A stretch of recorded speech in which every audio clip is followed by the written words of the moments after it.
Estamos de volta aqui com o segundo bloco do Missão Saúde na TV. Para você que chegou aí agora, nós estamos falando aqui do assunto super interessante. Hoje a doutora Rejane se empolgou, ela já está mais solta, né, pessoal? Aí, Albert, vocês acham hoje que a doutora Rejane está mais falante?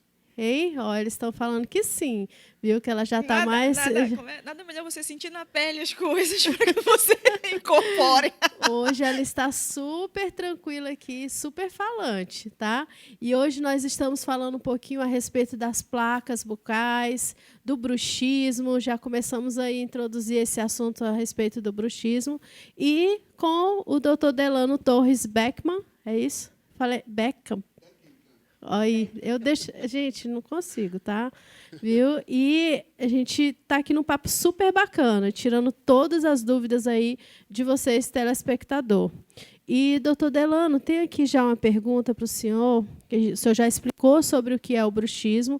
Agora a gente quer saber dos sintomas desse bruxismo, né? Que é algo assim que no final do bloco o senhor disse assim do número de casos assim que muitas pessoas procuram o consultório para falar a respeito disso, para dizer o quanto incomoda. Então, a gente quer saber agora dos sintomas e o senhor alertar novamente sobre aquela questão de um dos sintomas aí, ó, que tem a ver com isso aqui. Aí eu vou deixar o senhor falar. Veja bem, Darmina, o sintoma mais comum é de fato a cefaleia, tá bom? A dor de cabeça. E alguns outros sintomas podem ser notados também. Por exemplo, dores musculares na face. Nós temos na bochecha 2 músculos muito potentes. E muitas vezes, pelo trismo, por esses músculos estarem sempre comprimidos, pode-se gerar uma dor facial também. E o mais severo, obviamente, é a fratura dos dentes. Pode sim acontecer em pessoas que têm um bruxismo severo, um bruxismo mais acentuado. Em algum caso, é tamanha força comprimida, contida entre um dente e o outro, que pode sim vir a fraturá-los. Muito, muito, muito interessante aí, né, para ficar atento, porque perder um dente não é fácil. E, doutor, fale para a gente em relação a qual é o tratamento, no caso, aliás, quais são os tipos de bruxismo que exige a placa? É só o severo ou a gente pode já começar com uma coisa bem leve para evitar chegar no severo? Não, Rejane, veja bem, o tratamento específico para o bruxismo é sempre o bruxismo. Não existe, de fato, essa classificação pequena, média, alta, severa. Não. O bruxismo é sempre o ranger dos dentes, é o apertar os dentes. Em situações que são mais acentuadas, digamos assim, existem possibilidades maiores de ser mais perceptíveis esses sintomas. Mas o tratamento é um único para o bruxismo como um todo. E uma pergunta interessante, porque a gente está falando assim, de algo que, inclusive, o senhor citou, que geralmente são os parceiros ou familiares, vamos dizer assim, que percebem isso, né? Mas tem uma pergunta aqui de uma telespectadora que é a seguinte: isso pode acontecer com a pessoa acordada, o bruxismo? Perfeitamente. Muito, muito comum, muito fácil de acontecer. Veja só. Um exemplo bem popular, ok? Até mexendo com o ego de alguns torcedores, talvez. Futebol. Ontem foi um jogo muito importante, não é isso? Para quem acompanha, quem gosta de futebol. E qual é a relação do futebol com o bruxismo? Não existe. Você, conscientemente, ao torcer, ao se empolgar com um gol, com a falta de um gol, etc. Muitas vezes você acaba o quê? Contraindo essa musculatura facial, a qual vai jogar o seu maxilar contra a sua mandíbula, fazendo com que você morda muito mais os seus dentes numa situação que você praticamente está torcendo pelo seu jogo, pelo seu time ganhar, etc., pela decepção. Então, isso é muito comum.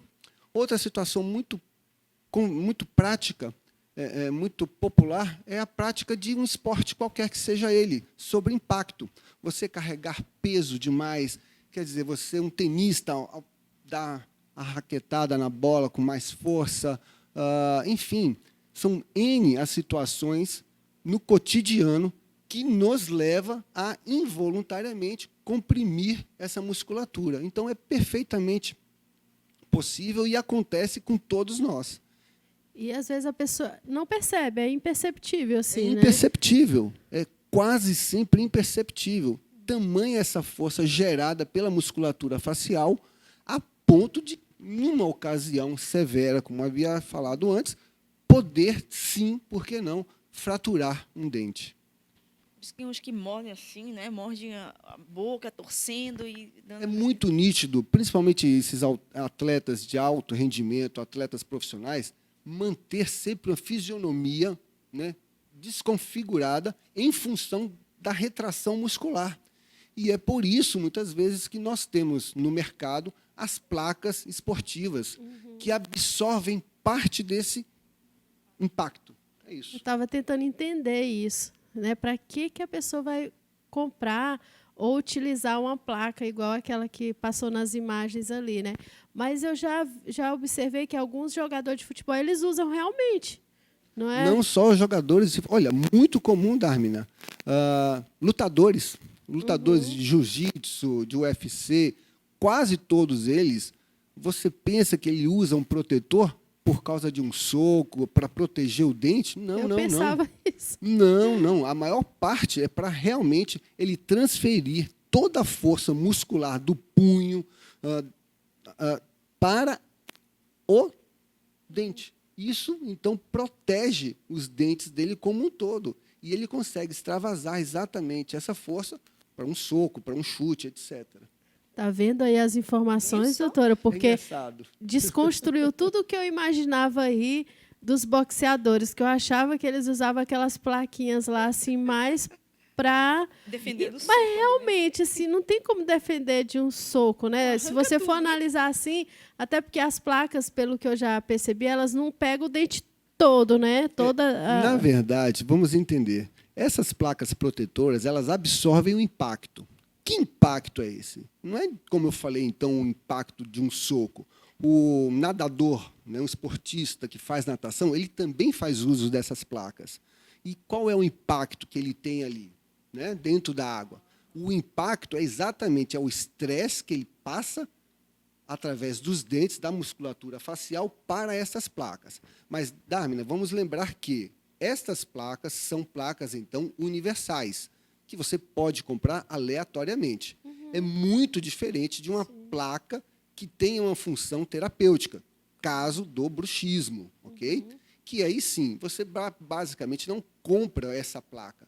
Você irá comprar com o cirurgião dentista o quê, gente? Você vai comprar um tratamento. E isso é diagnosticado, então, como uma terapia necessária para uma qualidade de vida melhor, porque envolve o sono.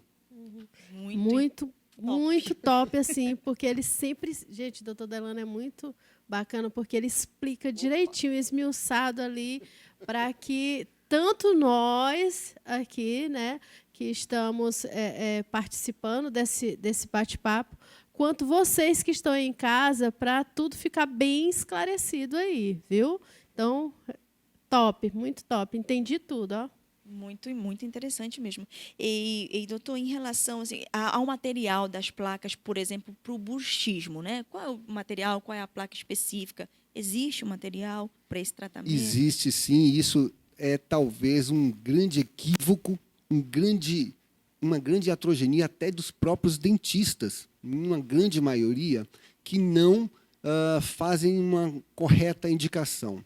É muito mais gostoso você transferir, digamos assim, morder uma placa, o quê? Molezinha, macia, que é o caso das placas de silicone.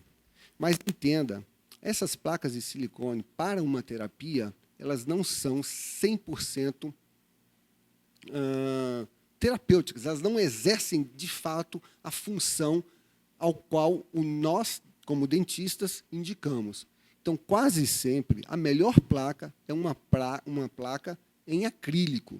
E o acrílico, por si só, é um produto duro, desconfortável, que submete, muitas vezes, os dentes a uma pressão.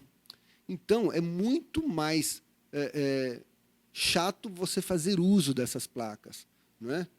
E, muitas vezes, como um bom profissional, ele precisa dar sequência a um tratamento, ele exige que o paciente faça uso dessa placa em acrílico, que é consideravelmente muito pior do que uma placa de silicone. E, doutor, engatando essa pergunta, quais são as outras medidas, né, coadjuvantes, assim, para a pessoa que tem um bruxismo além das placas, né, que ela pode melhorar, amenizar ali? Doutora Rejane, por incrível que pareça, como falou o doutor Tiago no último programa, existem algumas situações muito simples que você pode evitar. Por exemplo, fazer uso da cafeína no período da noite, você fazer uso desses produtos à base de taurina, né, que são estimulantes que normalmente os atletas usam. E o que é mais frequente, tem em casa, e é tão difícil cortar, sabe o quê? O celular. Uau, essa eu não sabia. Impressionante, impressionante. Por quê? As imagens coloridas, além de tirar o seu sono, aquilo faz com que o seu cérebro, né, fique em alerta. Consequentemente, isso pode ou não produzir um trismo durante o seu sono. Tá vendo só, gente? Então, cuidado geral, né? E é uma coisa extremamente básica, não é? E você pode perceber, faça um teste, você mesmo. Evite o celular nas 2 primeiras horas antes de dormir. Eu tenho certeza que o seu sono será muito melhor. Ele fez um desafio aí para você, telespectador, para nós também que estamos aqui, viu? Ele está desafiando vocês aí a deixar de mexer no celular aí, né? Para que tenham um sono de maior qualidade, não é isso, doutor? Com certeza. Vamos ser flexíveis. 2 horas não. 40 minutos é o suficiente. Gente, aqui passa muito rápido. Não sei se para vocês aí passa rápido, mas aqui tem passado bastante rápido.